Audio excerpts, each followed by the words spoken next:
Uhlangothi olusendelene kakhulu nomongameli weANC ilona elidla ubhedu kwisigungu esiphezulu saleli qembu. Lokhu kushiwo unobhala jikelele weqembu omisiwe uAce Magashule. uMagashule uthi ukusebenza kwaleli qembu akusafani nakuqala. The National Executive Committee of the ANC, because they count numbers. Of course, the so-called CR faction is dominant in the ANC, but we have never ever had the National Executive Committee of the ANC saying, let's vote, comrades, on this matter. Let's vote, comrades. Can't you see that the soul and the ANC character is being changed? And I won't go down, comrade, as part of those who want to change the character of the ANC, the people's movement. It's not the organization of leaders. Izolo uMagashule uthe uzongena kulomhlangano wesigungu esiphezulu walempela sonto. I'm the Secretary General of the ANC.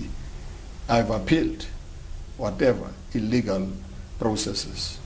Isigungu esiphezulu sizothola imibiko ngabo bonke abaholi akumele beshenxe ekhundleni zabo nalabo ubulungu babo obumisiwe abafana noBongani Bhongo kanye naye unobhala jikelele uMagashule. Of course, it is designed to remove me.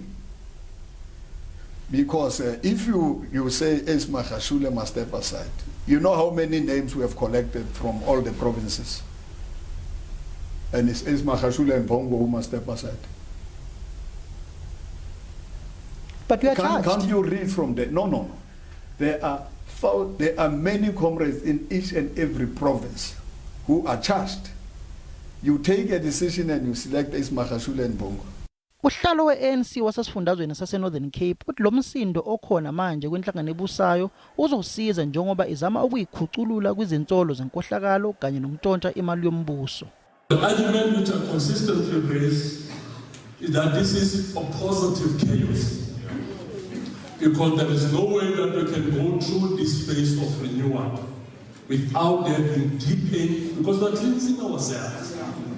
Isigungu esiphezulu futhi njengoba simkhiphile uMagashule kumhlangano waso namhlanje sizophinde sibhunge kabanzi ngokuziphatha kwakhe unobhala jikelele ngokuzama ukumisa ubulungu bukamongameli uCyril Ramaphosa engenawo amandla okwenza lokho.